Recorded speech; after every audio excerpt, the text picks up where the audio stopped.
अस्सलामु अलैकुम वरहमतुल्लाहि वबरकातुहू। आवाज़ रूम में एक मरतबा फिर खुश आमदेद। इस्लामियात के इंटरव्यूज़ में बाज़ औक़ात मुस्तशरिकीन के हवाले से भी सवालात पूछे जाते हैं।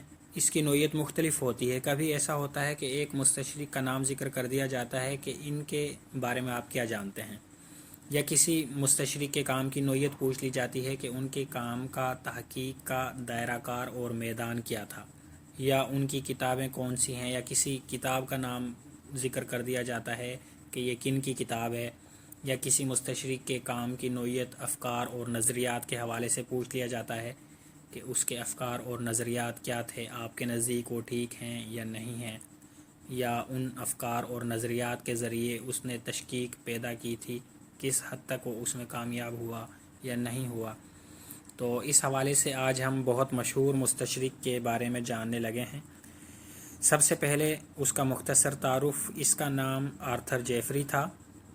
ये 18 अक्टूबर 1892 को ऑस्ट्रेलिया में पैदा हुआ था। मज़हब के एतबार से ईसाई था, और फिर ईसाइयत में जैसा कि मुख्तलिफ़ फ़िरके पाए जाते हैं तो इसका ताल्लुक़ प्रोटेस्टेंट फ़िरके से था। ये फ़िरका चूँकि बहुत ज़्यादा मुतअस्सिब और शिद्दत पसंद है, तो इसके अंदर भी बहुत ज़्यादा तासुब और शिद्दत पाया जाता था, और इस शिद्दत का इज़हार इसके काम और तहकीक की नोयत से बखूबी होता है। अमली एतबार से ये प्रोफ़ेसर था, और तदरीसी खिदमात का आगाज़ इसने काहिरा से किया। वहाँ सामी ज़बानों की उस्ताद की हैसियत से काम करता रहा। उसके बाद 1938 में कोलंबिया यूनिवर्सिटी से मुंसलिक हो गया, और वहाँ पर तदरीसी खिदमात सर अंजाम देता रहा।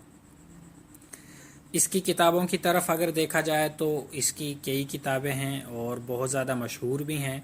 सारी किताबों की तफसील तो हम डिस्क्रिप्शन में देंगे।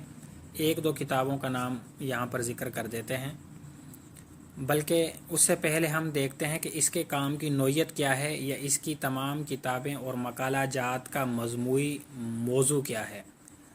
तो देखा जाए तो जेफरी की तमाम किताबों और मकालाजात का मरकज़ी ख़याल तकरीबन एक ही है, और वो ये है कि बाइबल की तरह कुरान मजीद भी कोई मुस्तनद मजहबी किताब नहीं है।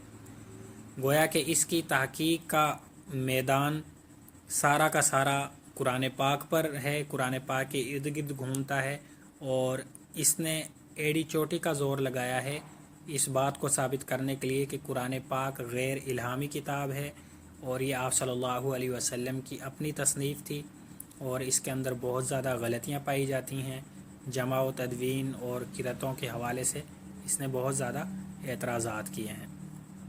तो इसके इल्मी कामों में नुमाया तरीन का materials for the history of the text of the Quran है। ये अबू बकर अब्दुल्ला बिन अबी दाऊद सुलेमान अस-सजिस्तानी रहमतुल्लाह अलैह मुतवफ़ा 316 की किताब अल मसाहिफ के साथ पेश किया गया, जिसको जेफरी ने मुदव्वन किया। उसने कुरान हकीम की तदवीन और उसकी मुख्तलिफ़ किरातों के मज़ामीन पर मुश्तमिल दो मज़ीद मुसव्वदात बउनवान मुक़द्दमातान फ़ी उलूमिल कुरान भी मुदव्वन किए। यानी ये सवाल अलग से भी पूछा जा सकता है कि मुक़द्दमातान फ़ी उलूमिल कुरान ये किसकी तसनीफ़ है। तो ये दो मुकदमे हैं। इनमें से एक किताबुल मबानी का मुकदमा है जिसके मुसन्निफ़ का इल्म नहीं है, और दूसरा मुकदमा वो इब्ने अतिया 1147 ईस्वी जिनकी वफ़ात है उनका है। ये मुकदमा दरअसल इब्ने अतिया ने अपनी तफसीर अल-जामिउल मुजर्रद के मुकदमा के तौर पर तहरीर किया था।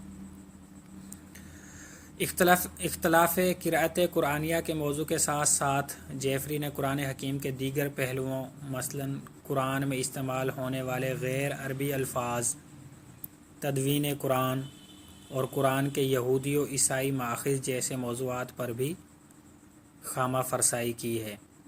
उसने चंद मुंतखब कुरानी सूरतों के तराजिम भी किए, जिसमें उसने इन सूरतों की तरतीब नौ को मुतारफ़ करवाया, ताकि अपने गुमान के मुताबिक वो हुज़ूर सल्लल्लाहु अलैहि वसल्लम की फ़िक्र में इर्तिका को साबित कर सके। اور وہ لکھتا ہے کہ عیسائیت بائبل کے بغیر زندہ رہ سکتی ہے، مگر یہ ایک حقیقت ہے کہ اسلام قرآن کے بغیر قطعی طور پر زندہ نہیں رہ سکتا۔ یہ جملہ الگ سے ٹیسٹ میں بھی آ سکتا ہے، یہ جملہ لکھ دیا جائے گا اور آگے پوچھا جائے گا کہ یہ جملہ کس مشہور مستشرق کا ہے، تو یہ جیفری کا ہے۔ اور غالباً اسلامی نظام حیات کے لیے قرآن حکیم کی اسی اہمیت نے جیفری کو اپنی زندگی اس کے مطالعہ و تحقیق میں کھپانے پر آمادہ کیا۔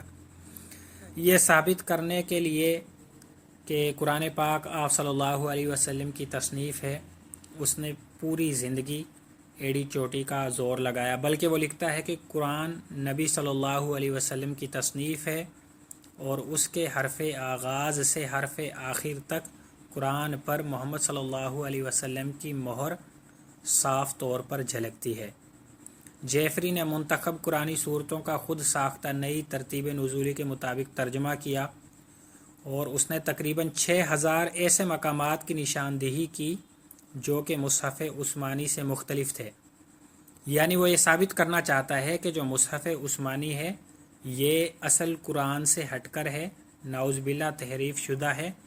اس میں اصل قرآن کے مقابل اگر دیکھا جائے تو 6000 غلطیاں پائی جاتی ہیں، اور وہ اصل قرآن جیفری کو مل گیا تھا جس میں اس نے 6000 غلطیوں کی نشاندہی کی۔ اس نے قرأت کے یہ سارے اختلاف تفسیر، لغت، ادب اور قرأت کی کتابوں میں سے جمع کیے۔ اس کام کے لیے ابن داؤد کی کتاب کتاب المصاحف اس کا بنیادی ماخذ رہی ہے۔ اسی طرح وہ لکھتا ہے کہ محمد صلی اللہ علیہ وسلم تحریری مواد جمع کرتے رہے، اس کی چھان پھٹک کرتے رہے اور اسے ایک مرتبہ کتاب کی شکل دینے کے لیے اس پر ایک مرتب کتاب کی شکل دینے کے لیے اس پر نظر ثانی کرتے رہے تاکہ وہ اسے اپنی کتاب کے طور پر لوگوں کے سامنے پیش کر سکیں، مگر پیغمبر صلی اللہ علیہ وسلم اس کتاب کو مرتب اور مکمل شکل میں پیش کرنے سے قبل ہی وفات پا گئے۔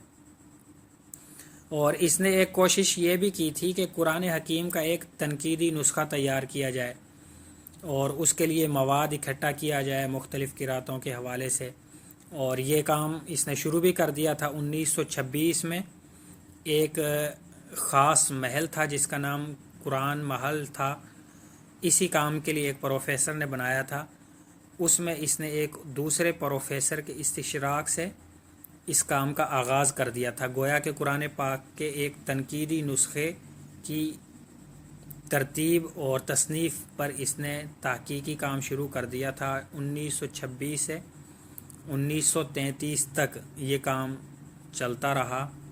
اسی طرح پھر اس کے بعد کچھ اور لوگ اس کے ساتھ مل گئے اور یہ ایک جماعت کی صورت میں یہ کام کرتا رہا، لیکن اتحادی فوجوں کی بمباری سے جو دوسری جنگ عظیم جب ہوئی تو سارا قرآن محل جل کر خاک ہو گیا اور عمارت بھی تباہ و برباد ہو گئی تھی۔